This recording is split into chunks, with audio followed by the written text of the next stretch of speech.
안녕하세요. 군사돋보기입니다. 앞으로 우리 방산무기의 중동시장 수출에 있어 반드시 쟁취해야 할 사우디아라비아와의 추가 수출 계약에 중국이 끼어들며 회방을 놓고 있습니다. 사우디 2030 프로젝트에 따라 자국의 모든 군사장비 중 50%나 되는 물량을 국산으로 대체함에 따라 사우디는 막대한 물량의 군사장비를 해외에서 도입하게 되는데요. 그러나 그 규모는 수백조 원까지도 다다를 수 있는 만큼 폴란드의 20조 원에서 40조 원 정도의 규모와 비교가 되지 않을 정도로 엄청날 것이 예상됩니다. 해외에서 무기를 도입할 때 실제 가격보다 몇 배 이상 금액을 뻥튀기 시키고 남는 돈을 왕실과 거래처가 챙기는 사우디의 특성 때문이죠. 그렇다면 사우디가 얼마나 많은 무기를 대체하려는지에 따라 그 규모는 더욱더 거대해질 수 있는데요.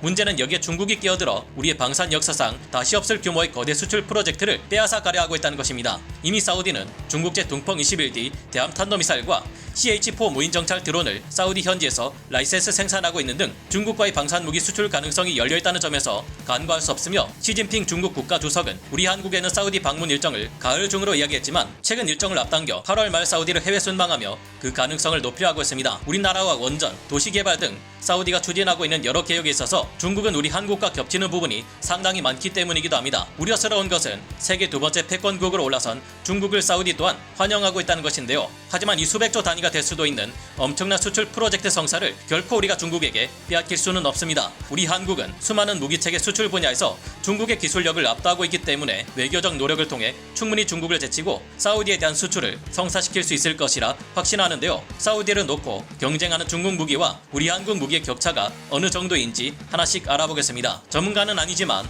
해당 분야의 정보를 조사 정리했습니다. 본의 아니게 틀린 부분이 있을 수 있다는 점 양해해 주시면 감사하겠습니다. 지금도 사우디아라비아는 세계에서 국방비 자체만을 보면 전 세계에서 세 번째로 돈을 많이 쓰는 나라입니다. 그럼에도 불구하고 후티 반군과의 전쟁에서 늘 졸전을 보이고 있기 때문일까요? 2018년에는 빈살만 왕세자가 군사령관을 전부 갈아치우기도 했었는데요. 사우디는 중군 난방으로 해외에서 수입해온 무기체계들을 대체할 필요를 느끼고 있으며 무기체계 절반을 국산화함에 따라 왕실을 위한 뒷돈 또한 더 많이 얻으려는 생각을 가지고 있는 것으로 추정됩니다. 우선 대체할 필요가 있는 지상군의 무기를 살펴보자면 열화우라늄 포탄과 열화우라늄 복합 장갑을 쓸 수 없어 위력이 약해진 수출판 M1A2S 에이브람스 전차 600대와 노후된 M60A3 패튼 전차 1300대, 그리고 역시 노후된 프랑스의 2세대 전차인 AMX-30 전차 250대가 대체될 가능성이 높을 것으로 분석되고 있습니다. 이 외에도 사우디군이 대체할 것이 예상되는 장비는 미국제 M2A3 브래들리 보병 전투 장갑차 400대, 프랑스제 보병 전투 장갑차인 AMX-10P 300대, 미국제 병력 수송 장갑차인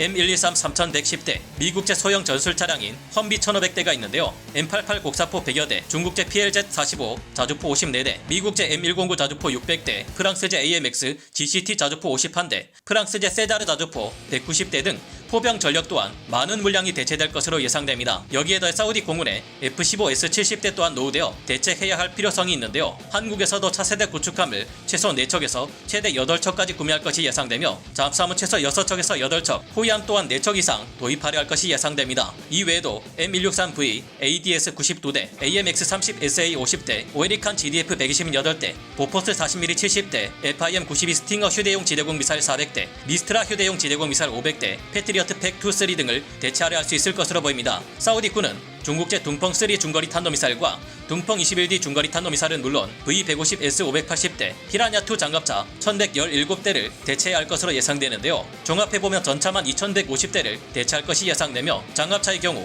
5310대나 대체하려 할 것이 예상됩니다. 자주포를 포함한 각종 야포의 경우 또한 995대나 대체하려 할 수 있을 듯한데요. 이 중에서 우리 한국은 이미 지난 3월 8일 사우디와 하나 디펜스가 2조 원대 방산 계약을 체결함에 따라 K9 자주포를 수출할 가능성이 상당히 높은데요. 대한민국 화력 덕후 포방부의 K9 자주포는 이미 세계 자주포 시장의 베스트셀러로 자리잡고 있습니다. K9A2에서는 무인화 포탑과 자동 장전 장치를 통해 발사 속도를 더욱 끌어올리는 등 개량을 위한 노력도 활발하며 한창 수출되고 있는 만큼 규모의 경제를 통해 저렴한 가격으로 수출하는 것이 가능해 가장 수출이 유력한 무기 중 하나입니다. 최근 세계 최강 자주포라던 PZH-2000 자주포의 관리 상태가 엉망인 것으로 드러남에 따라 58구경 포신을 장착한 미국의 M1299 얼카 같은 신형 자주포가 아닌 이상 현재 세계 최강의 자주포가 K9이라는 말까지 나오고 있는데요. K9 자주포의 경우 하나 디펜스와 사우디아라비아의 계약이 지난 3월 진행되었기에 추가 수출로 대박을 노릴 수 있을 것 또한 예상됩니다. K30 비오 자주 대공포의 경우도 미확인 정보이기는 하지만 해외 군사 전문 매체인 디펜스 월드넷의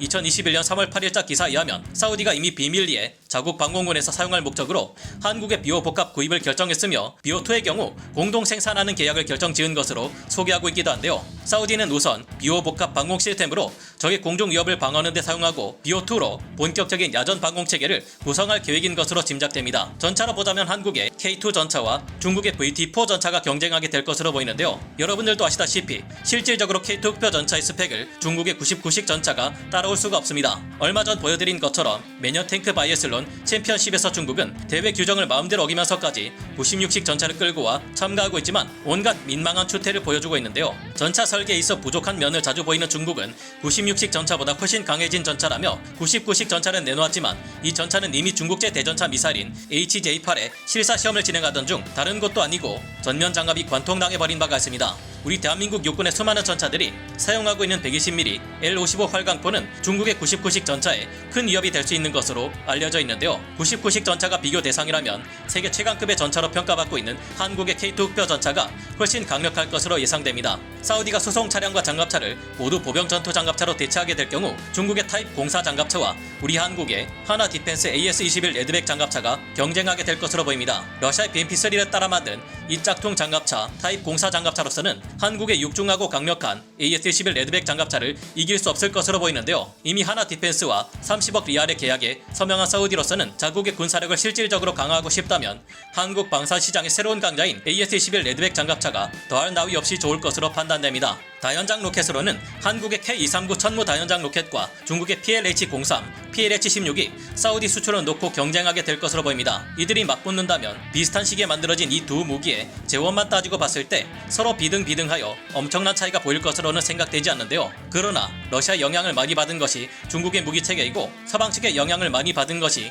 우리 한국의 K239 천무 다연장 로켓입니다. 지금도 한창 진행 중인 우크라이나 러시아 전쟁에서 러시아 화력 자산이나 다연장 로켓은 죽을 쓰며 모조리 파괴당하고 있는 반면 미국이 지원한 우크라이나군의 M14 하이마스는 일방적으로 러시아군 포병들은 물론 온갖 시설과 전략 거점들을 강타하며 성 하이마스라고까지 불리고 있죠.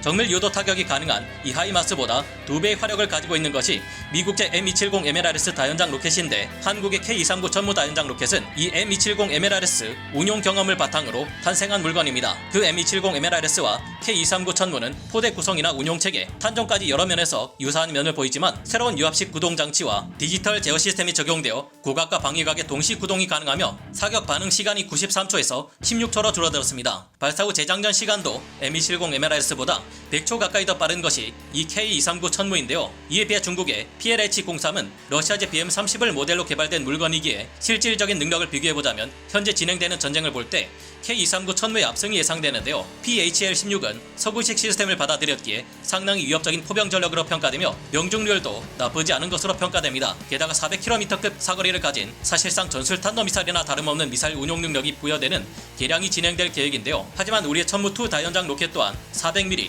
600mm 구경의 미사일을 운용하려 하고 있고 KTGM-2를 비롯한 강력한 미사일을 운용하게 될 예정이기에 절대 뒤지지 않을 것으로 보입니다. 사우디는 중국제 항모 킬러 미사일인 둥펑-21D 중거리 탄도미사일 혹은 둥펑-3 중거리 탄도미사일도 대체할 수 있을 것으로 예상되는데 이들의 경쟁 상대로는 우리 한국의 현무4나 현무5 탄도미사일이 있다고 볼 수 있을 것 같습니다. 현무5는 탄도 중량만 6톤에서 8톤의 최강의 재래식 벙커버스터 탄도미사일이 될 것으로 예상되는 만큼 비교할 만한 비슷한 무기가 없으며 이를 통해 핵무기 없이도 적의 지하 벙커에 강력한 파괴력을 발휘할 수 있는 만큼 경쟁력이 있을 것이라 생각되는데 여러분은 어떻게 생각하시나요? BO 복합이나 BO2 외에 본격적인 방공무기로는 앞으로 개발될 LSAM과 HQ-9 그리고 MSAM과 HQ-16을 비교할 수 있는데 현재 개발 진행도를 볼 때 한국의 LSAM, MSAM을 기대해봐도 좋을 것 같다는 생각을 조심스레 가져봅니다. 또한 공군에서는 FA-50 블록 20과 KF-11 보람의 전투기가 수출될 가능성도 있겠죠. 사우디가 70대 F-15S 전투기를 모두 한국의 전투기로 대체하기를 원한다면 FA-50 블록 20보다는 KF-11 보람의 블록 2 전투기가 선택될 가능성도